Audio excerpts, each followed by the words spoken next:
Hello, team, and welcome to episode 36 on Fire. This weekend, I had the opportunity to go to Hotmart FIRE. It was really cool. I spent Friday afternoon and a few minutes on Saturday there, and I brought some of the insights that that I gleaned from these incredible speakers to bring to class. I also have an advanced grammar point this week. Yes, we are going to be talking about the future, but we will be going beyond will and going to. And I have a quick survey for you guys, just so that you can help me plan the rest of the classes this year. And last up, we will start our first workshop Wednesday for my students who may be thinking about changing jobs or need English for a professional reason. So, a lot to see today. Let's go. And starting with our value survey, 3 questions. It helps me out a lot. It helps me help you. So please answer them. The more specific, the better, so that I can make you the best class possible. This week, we'll be starting with a talking point, just while it's fresh in my mind. But I saw a couple of presentations, and I knew some of the speakers. I saw some of the other ones for the first time. I was impressed by all of them. There were none that I could say were disappointing. But let's see what they had to say. And first up, Mr. Ryan Holiday. I was really excited to see this. His book, The Daily Stoic. I think it's one of the best. I'm not going to say one of. It is the best book for somebody trying to pick up an English reading habit, because each chapter is 1 page, not even a full page usually. And the insight that I got from him, his message was, find the timeless in the timely. Another way of saying this is, where is the point between what is relevant now and what has always been relevant? Some of my students were a little bit confused by this. Remember, I am just giving you 1 sentence out of an hour-long presentation. But when he talks about timeless, he means outside of time, or kind of, although it's not the same thing technically. He's meaning something that is eternal, something that is always important. Food, love, relationships, traveling, beauty, health, all of these things. And by timely, he means at the right time. And you could say, for his presentation, he was talking about what is important now. So if you can find what has always been important, what is important now, and find the combo, that's where the money is. And let me think. Like iFood, everybody eats, but what did iFood do? They realized everybody wanted food instantly without any work. So now you can have McDonald's in your hands in 5 minutes. Bonus, Hofstadter's Law. I thought this was cool, especially if you work with IT or an engineer, you'll identify with this. Take a look. Ícaro de Carvalho, I did not know him, but he was clearly a rock star. Lots of people were excited for his presentation, and it was amazing, quite the showman.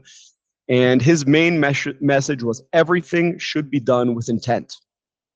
Be active, know what you're choosing, and go after it.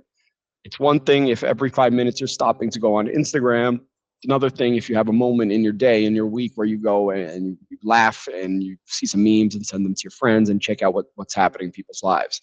Very different. One's done with intent, one's done to procrastinate. Mr. Rafinha Bastos, hilarious. He gave some. He was a little bit difficult for the other host. I think it was one of the Hotmart owners, but it was fun for us in the crowd. And he said that DIY, do it yourself, starts with cheapness and leads to creativity. He was talking about his career, how he chose to learn how to do certain things instead of outsourcing responsibility to a manager, to a person, a specialist in something. And he ended up learning a lot. And I can identify with this. I guess I'm cheap, but it's a lot of things related to my work I've chosen to do myself. And I like to think that it helps the creative process. Carol Hash, again, I did not know her, but she was amazing. You could actually see the people leaning in their seats towards her. She's an amazing speaker, amazing presentation. And while it might seem logical, she said that wanting is different than deciding. Make a decision and prepare to be tested. And while it might seem obvious, I think all of us go through some things that we stay wanting for a while without deciding whether we'll go after it or not. I know with potential students, I think almost anybody would like to speak English, to get an instant download and speak English perfectly and understand everything and go around without any problems. But usually after about 3 weeks, they'll start to give up. Be like, oh, this is more difficult than I thought. And that is when they need to make a decision. Will they prioritize this? Remember, prior comes from before. Will they put this before something else or not? And that is when a lot of people kind of disappear and, oh, I can't focus on the English now. I understand. Mr. Lucas Hause, also, I did not know him. He works with videos, I guess, lots of cool videos. But he had a strong message. You will always be a joke to most people. Don't let it get to you. And I guess some people might get frustrated with this. I think it is relieving.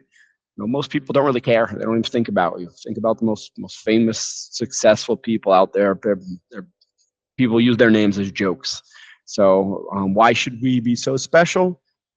I guess the end message is, do what you want and don't listen to other people. It's we only get one life, and it's too short to live it the way other people tell you. Then people judge you and say this is the correct way to do things. Well, I dare you to be different. So team, do you agree or disagree with these statements? Give your own personal examples if possible. I had a lot of people who agreed with a lot of these. I had other students who disagreed with them, and both make for great English practice and excellent conversation. And wink, wink, the teacher, how does it know? Pay attention for the test. At the end of next month, this will be your assignment, so you can start preparing now. Team, this is our first Wednesday interview workshop. Each Wednesday, I will be bringing one topic that I think is relevant for, let's say, the English selection process. But we will see today the one true hero's journey, and also known as the monomyth. The idea behind this is that every hero, every fantasy story, including your real story, is the hero's journey. Nobody's born a master. Nobody's born super skilled and knowledgeable about anything. I have a newborn son. He pretty much just sleeps, poops, cries, and breastfeeds. And that's about what that's what each of us is born with. So do not expect to be a master in anything. And what we do go through is this process. There's a call. There is an instigator. There's a reason why you start down a path. Afterwards, you train, you learn, you work, you study, you grow your skills. You are challenged. I have never seen a good story that did not have some obstacles. So you will be challenged. And at the end, once all this is done, you will be stronger. You will be better. And that is the you that should be presented if you are in a job interview. You do not need to start as soon as can you tell me a little bit about your life and unroll all of this. But you should keep this in mind while you are talking, because this is what they want to know. It is, what skills have you grown because of your life experience? And I can say I am hardworking, but if you tell the story about how at your last job, many times you had to stay much later than expected, that you went home hungry, it was hard to find a bus because you had to stay those extra hours, then the person would be like, okay, now I believe he is hardworking. So think about this story. As I said to all my students, you are free to send me a prepared version during the week. I will take a look. I will give you your feedback and help you as best I can. And I feel a little bit silly doing this sometimes. I have not done many interviews, but if the purpose of an interview is to be memorable, to be remembered, it's good that I might give you a little bit of a different perspective. And you can take whatever you think is appropriate, you can ignore whatever you think is not, and make an awesome combo.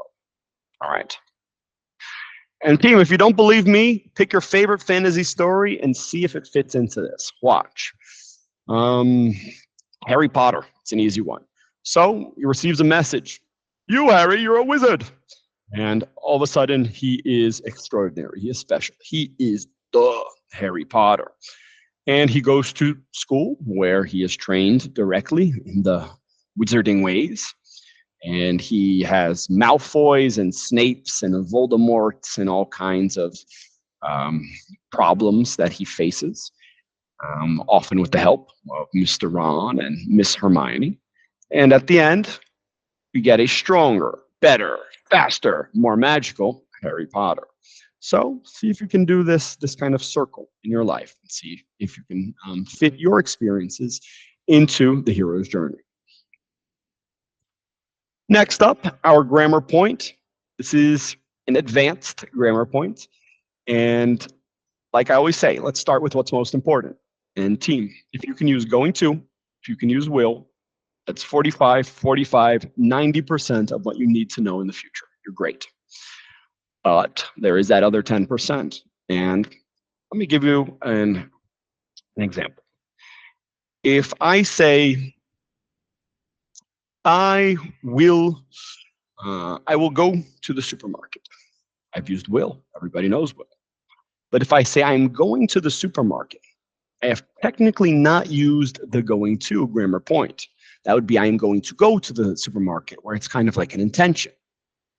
And going to is probably the only version of this that I hear my students use. Natives, they do this all the time. If you watch a TV show after this class, you'll see this all the time. But my Brazilian students, it's a little bit awkward because in Portuguese, I can say, I am studying English for 10 years. You can't say that in English. You have to say, I have been studying English for 10 years.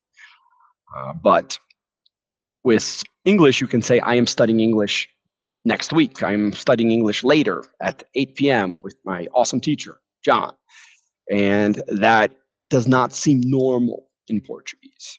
And the at 8, later, tomorrow is really important because you kind of anchor this into the future. If I say I am studying English, it means now. If I say I am studying English later, it becomes the future. And it should at least be understood from the conversation. If I say, what are you doing tomorrow? I am working. I don't need to say I'm working tomorrow because I offered it in the question. But this is a really common way for natives to speak. We use this for serious arrangements, something that it's in your calendar that you will be doing. And let me give you another example. If I say, I am going to watch Deadpool this weekend, invite me for something else. I'll do something else. If I say, I will watch Deadpool this weekend, I have to see it before it's out of the theater. And if I say, I am watching Deadpool on Friday, what I'm saying is maybe I've already bought the tickets. It's already started, this action. Next up, and of what we will see today, that's the most important. Next up, the present simple in the future. The most common place to see this would be at a bus terminal at the airport. And we use this to talk about something that can be put into a timetable. And almost always in the third person, almost always related to when something starts, ends, leaves, arrives. So that's why you might see this for like meetings or for public transportation. And almost always in third person. It would be more common to say the train leaves. If I say I leave, if I say my mom leaves, it's a little weird. We usually use it for the objects. And if I was speaking, I would say it'd be even more common to say the train is leaving. She is leaving, just like we saw above. But be aware of this. All right. Next up, future perfect.